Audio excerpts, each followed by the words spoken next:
Isang ama ang nagmagandang loob na patirahin ang anak sa naipundar niyang bahay sa murang halaga. Pero ang nangyari, nagkalimutan na nga sa upa nang babawiin na ni tatay ang bahay, tila inangkin na ito ng mga anak at itinaboy pa raw siya. Tatay! Gusto niya ng bahay, kaya ikaw, tsupi! Dumulog sa resibo ang 78 taong gulang na si Fidel. Hindi niya tunay na pangalan para ilapit ang kanyang problema. Taong 2018 daw na patirahin niya ang kanyang panganay na anak na babaeng si Riza at pamilya nito sa kanyang bahay sa Taguig. Para daw makatulong sa anak na nooy nangungupahan sa isang apartment sa halagang 10,000 piso kada buwan. Hindi raw siya nag-alinlangang patulugin ng mga ito sa kanyang tahanan. Ano nangyari ba doon sa bahay niyo? Yung mga anak kong yun, ang usapan namin, magpapamilya, pansamantala lang silang titira sa aking bahay. Opo. Pero, ang kasunduan, magbibigay sila sa akin ng sustento ng 3,000 per month. Para makasiguro, nagpa siya noon si Mang Fidel na gumawa ng isang formal na kasunduan. Ano naman to, tay? Ang katunayan na magbibigay sa amin ng sustento ng 3,000 per month. Ang binabanggit nyo sa akin, nakapagbigay pero ilang buwan lang. Isang taon. Makalipas ang halos isang taon, ang pagmamagandang loob ni Mang Fidel tila mauuwi pa sa hidwaan. Tumawag ako sa kanya, anak, gusto ko na sana lumipat dyan sa June or July.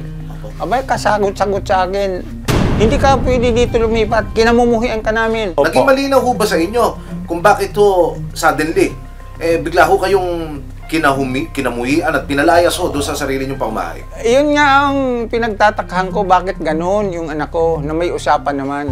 Kung susumahin daw ni Mang Fidel, aabot na raw ng 180,000 pesos ang dapat ibayad ng anak. Kaya Hunyo ng taong 2022, matapos ang ilang hinding pinakinggang pakiusap sa anak at pamilya nito, pumunta na sa barangay si Mang Fidel para magsumbong at ireklamo ang anak. Pero hindi rin daw siya sinipot ng anak sa mga patawag ng barangay. Hindi rin sila sumunod. Maraming dahilan. January 2023, dumalo na raw ang anak niyang si Riza at ang asawa nito. Dito, nagkaroon sila ng bagong kasunduan na aalis ang mag-asawa.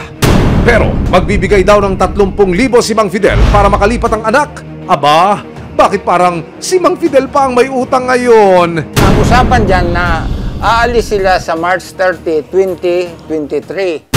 Bukod sa hindi pagtupad sa mga usapan, nakatanggap din daw si Mang Fidel ng hindi magagandang salita mula sa sariling anak. Anak niyo ho yan. Anak ko Lalaki mismo. niyo, binigay Lahat. niyo lahat ng gusto. Hindi ko akalain na anak ko pa ang magbigay sa akin ng ganitong problema. Never akong inano ng ibang tao minura. Iikutan natin yung kanyang property kung saan siya pinalayas ng kanyang panganay na anak. Ito ang bahay nyo. Turo nyo nga ako sa camera. Mula ho rin yan. Papasok ka.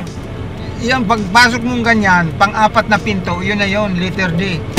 Si Mang Fidel mistulang outsider sa sarili niyang tahanan. Kaya nitong Lunes minabuti ng resibo na ilapit siya sa isang abogado para humingi na ng payo at upang malaman niya ang kanyang mga karapatan. Pagka may mga ganyang usapan, lagi i-put into writing. Whether sa magkapatid, sa mag-ama, sa magbayaw. So pinangahawakan naman ng tatay na merong ganung usapan. So kasi pagdating natin sa korte, laban na ng ebidensya. Dahil namayapa na ang may bahay ng Mang Fidel, malinaw na mahigit kalahati ng property ay sa kanya. So yung 50% lumalabas, tig 10%. Yung mga anak, kasama siya. Yung 50 niya na conjugal plus yung 10%, so meron na siyang 60% doon. But nonetheless, since may 10% yung anak niya na share doon, co-owner yun, hindi natin pwedeng paalisin yun. Pero dahil may pirmado at notaryadong kasunduan, may laban pa rin daw si Mang Fidel. Bilang tenant, kung hindi siya nagbabayad, pwede talaga siyang paalisin, di ba?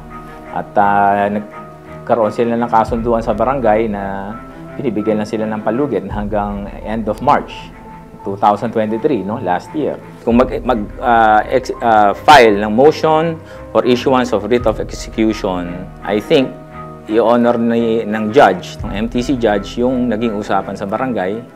Lumakas man ang loob ni Mang Fidel sa mga nakuhang payo mula sa abogado, nananaig pa rin daw ang kanyang pagiging ama. Kaya bago siya magsampa ng kaso laban sa anak, nais daw niyang makarap si Riza sa huling pagkakataon. Nitong Martes, sa hiling ni Mang Fidel, sinamahan siya ng resibo sa barangay New Lower Bikutan para makausap ang panganay na anak na si Riza. Pagdating sa barangay, agad siyang sumangguni sa kapitan at sa lupo ng barangay para mapatawag ang anak na si Riza. Invite mo na pumunta rito, nandito yung ama niya na gusto siyang kausapin.